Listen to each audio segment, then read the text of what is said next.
Você conhece todos os cavaleiros que utilizam correntes para lutar? Olá cavaleiros e amazonas, bem-vindos ao canal Sempre Quis Saber. Eu sou o Wes e no vídeo de hoje vou mostrar para vocês todos os cavaleiros que utilizam correntes em batalha. Gostaram do tema? Então já vai clicando no gostei, se inscreva no canal, ative o sininho e bora para esse super vídeo.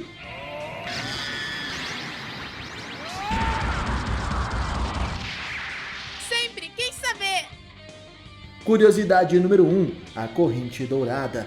Começando pelo cavaleiro que com certeza não poderia ficar de fora dessa lista. Sim, meus amigos, estou falando de Shun de Andrômeda. Entre as armaduras de bronze, a armadura de Andrômeda chama bastante a atenção, já que ela possui poderosas correntes. Como sabemos, na mitologia grega, a princesa Andrômeda teria sido acorrentada em uma rocha para servir de sacrifício a Poseidon. O deus dos mares enviou um monstro marinho conhecido como Cetus para devorar a princesa. Porém, em determinado momento, ela acaba sendo salva por Perseu, que além de estar utilizando o cavalo alado Pégaso, ele também tinha a cabeça da Medusa. Assim como a história de sua constelação, Shun é alguém que sempre busca se sacrificar pelos seus amigos. O cavaleiro, apesar de ter um dos maiores cosmos entre os cavaleiros de bronze, não gosta de lutar e sempre evita o combate. E na maioria das vezes suas correntes o defendem por conta própria. Shun, em sua primeira batalha contra Jabu de Unicórnio na Guerra Galáctica,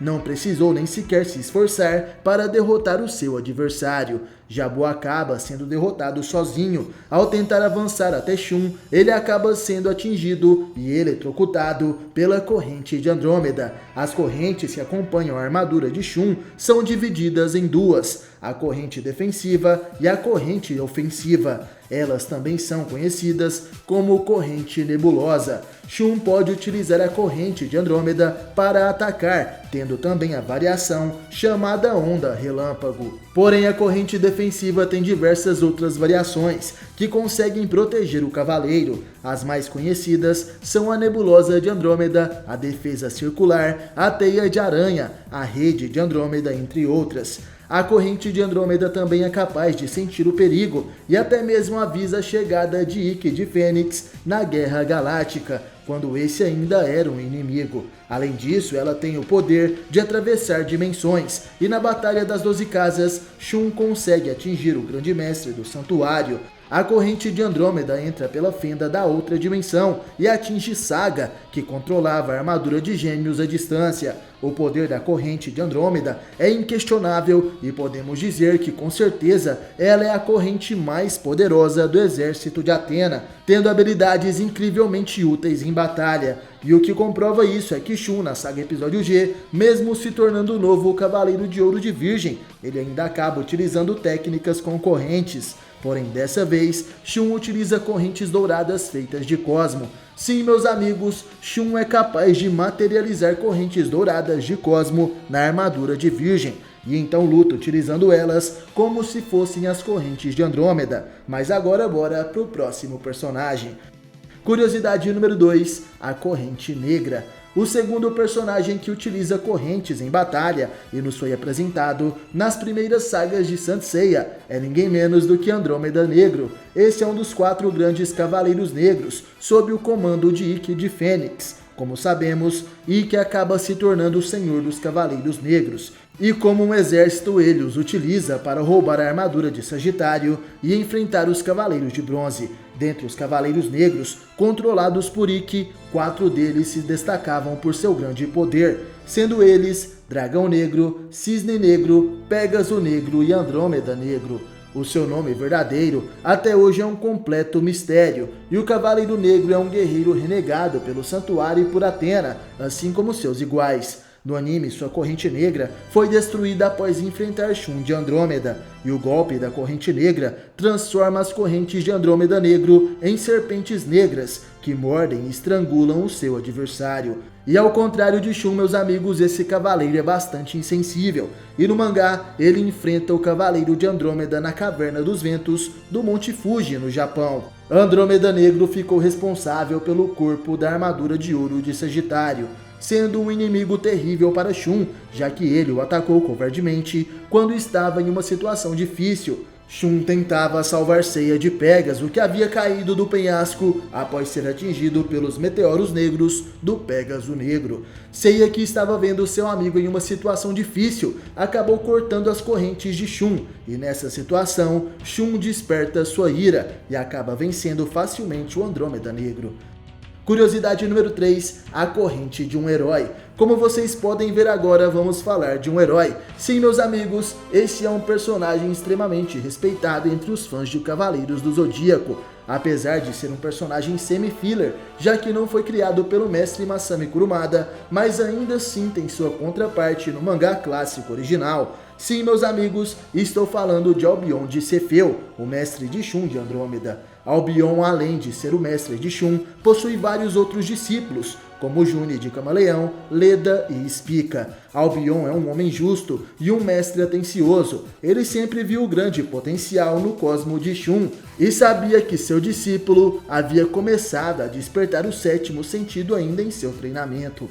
Quando Shun estava saindo da ilha de Andrômeda para ir até a Guerra Galáctica, Albion pede para que o garoto lhe mostre o seu verdadeiro poder. Shun então desfere um golpe que consegue destruir tanto a armadura de prata de Cefeu, que protege o braço de seu mestre, além de destruir uma rocha que estava logo atrás dele. Certamente Shun é o grande orgulho de Albion de Cefeu, e o mais interessante é que o mestre do cavaleiro também possui correntes em sua armadura. Na mitologia grega, Cefeu é o pai de Andrômeda, porém sua imagem não estava ligada diretamente às correntes. Até mesmo no mangá, a contraparte de Albion, que é chamado de Daidaros, não possui nenhuma corrente em sua armadura. Porém, no anime, eles acharam que deveriam colocar correntes nas armaduras que estariam ligadas à ilha de Andrômeda. E ao meu ver, isso foi um grande acerto do anime. Além de Albion ser um grande personagem, tendo o poder de enfrentar até mesmo um cavaleiro de ouro, ele ainda tem um estilo de luta bem legal utilizando suas correntes.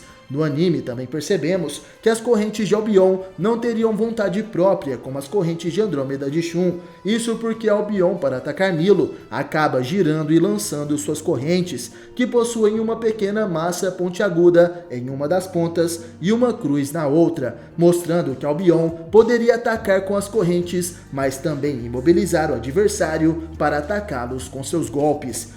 Curiosidade número 4, as correntes vermelha e azul. Ainda falando sobre os personagens da ilha de Andrômeda, agora vamos falar sobre os parceiros de treinamento de Shun. Sim, meus amigos, estou falando sobre Leda e Spica, os outros dois discípulos de Albion. Apesar de Leda e Spica não estarem à altura do poder de Shun, eles ainda continuam sendo personagens bem habilidosos. Sendo guerreiros que lutam em dupla, Leda e Spica possuem um golpe chamado Corrente Nebulosa Dupla. Esse ataque especial dos dois cavaleiros é mostrado no anime quando ambos enfrentam Shun, que estava indo para a batalha nas 12 casas. Aparentemente, a corrente dos dois também não possui vontade própria, porém ambos possuem grande destreza ao utilizarem suas correntes como arma de combate. Leda e Spica são cavaleiros que disputaram com Shun a armadura de Andrômeda, porém não conseguiram conquistá-la. Eles então ganham outras armaduras, uma na cor azul e uma na cor vermelha, porém essas armaduras não possuem uma constelação oficial. Isso porque ambos, meus amigos, foram criados apenas para o anime. Os dois guerreiros acabam lutando com Shun após a morte de Albion na ilha de Andrômeda. Leda e Spica, seguindo as ordens do santuário, enfrentam o cavaleiro. Porém Shun, mesmo sem armadura, eleva o seu cosmo e destrói as correntes que o prendiam. Utilizando os pedaços das correntes de Leda e de Spica, Shun derrota os dois cavaleiros. Curiosidade número 5, a coleira do Cão do Inferno.